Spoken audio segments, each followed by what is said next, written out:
This video is brought to you by Ground News. Last week, Donald Trump and Joe Biden formally clinched their respective nominations, setting the stage for a rerun of the 2020 election. While some Democrats are still optimistic about Biden's chances, given Trump's legal woes and apparent unpopularity, Trump has now established a steady poll lead, especially in the all-important swing states, making him the bookies' favourite to win in November.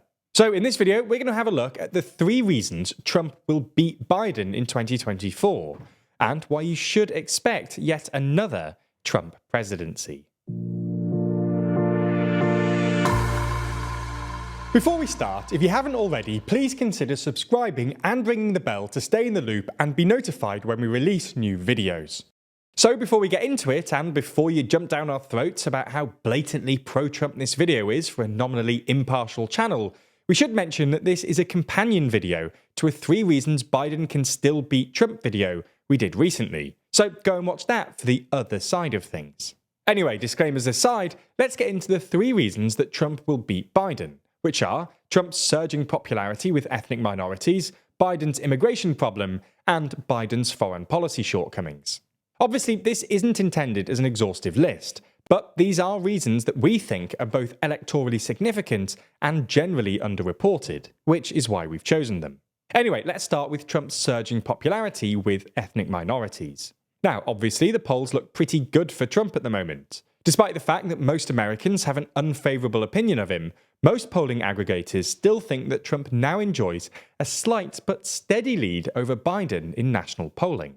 This has obviously been driven by a whole load of things, but one of the big trends is the movement of ethnic minorities away from Biden towards Trump. According to analysis by John Murdoch in the Financial Times, basically every minority group, and especially African Americans, have been moving towards Trump since 2020. Democrats' advantage with non-white voters is now at its weakest since the 1960s, when the civil rights movement and Barry Goldwater's candidacy in the 1964 election basically aligned non-white voters with the Democrats.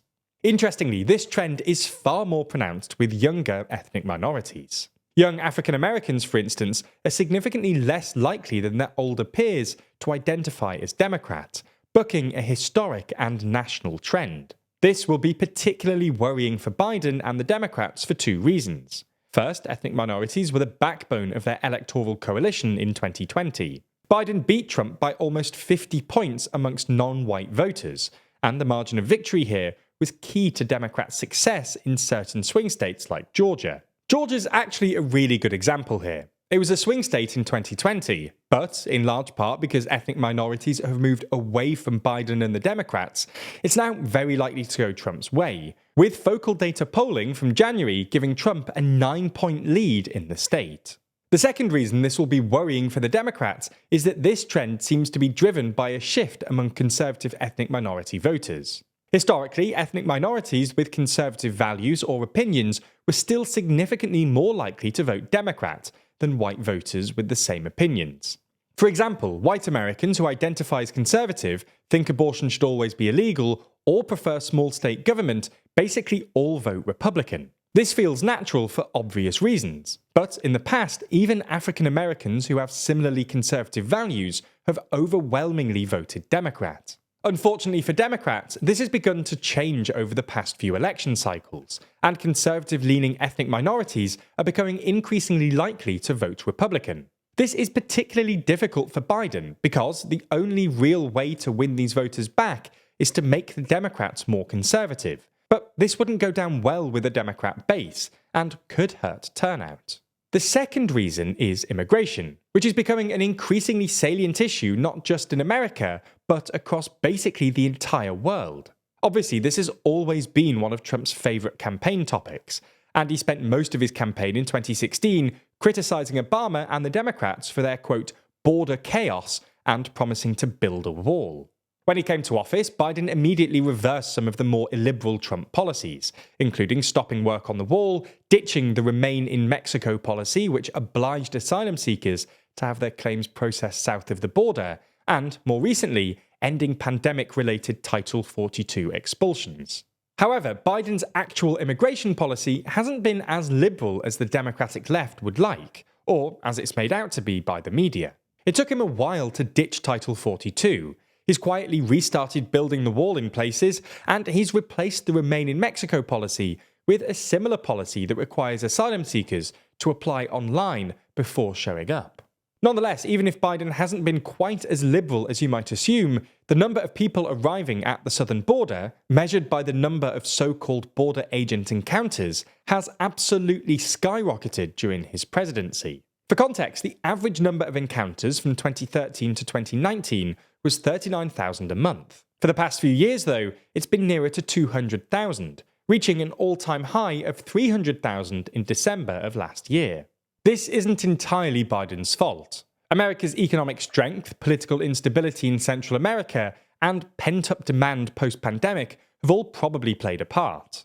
Nonetheless, the so-called border crisis has unsurprisingly become a massive issue in American politics, much to Trump's advantage. In fact, voters trust Republicans to deal with border security more than Democrats by a margin of 30 points, by far their biggest lead on any issue. To make matters worse for Biden, if it looks like Trump is going to win, America will probably see an even greater surge in arrivals, as would-be migrants race to get in before Trump shuts the border. Again, this leaves Biden in a bit of a bind. The obvious thing to do would be to significantly toughen up the border, but again, this wouldn't play well with his base, and might trigger some unhelpful infighting amongst congressional Democrats.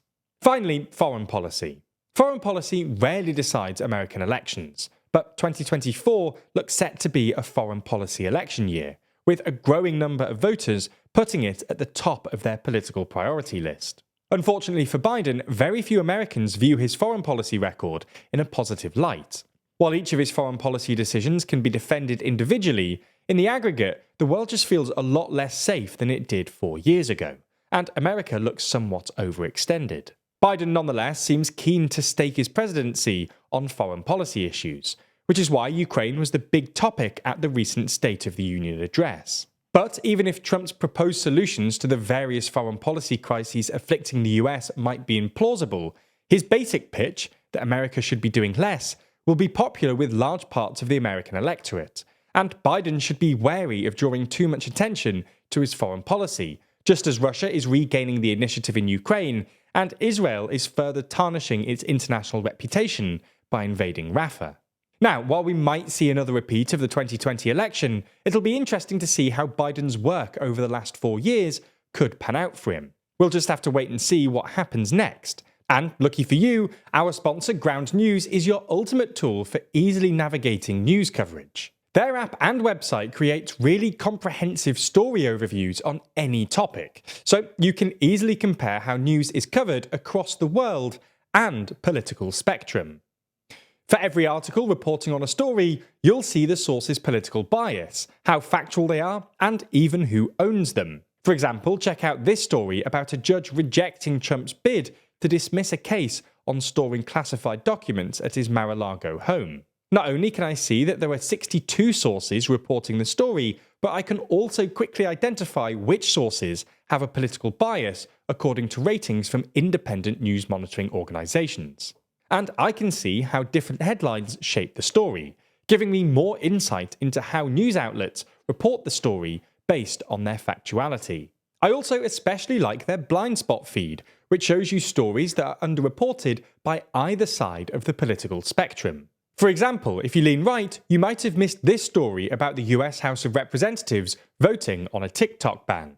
It's unlike any other news app you've come across, so go to ground.news/TLDR or click the link down in the description to get 40% off unlimited access to their Vantage plan. That's only $5 a month to help an independent news platform working to make the media landscape more transparent.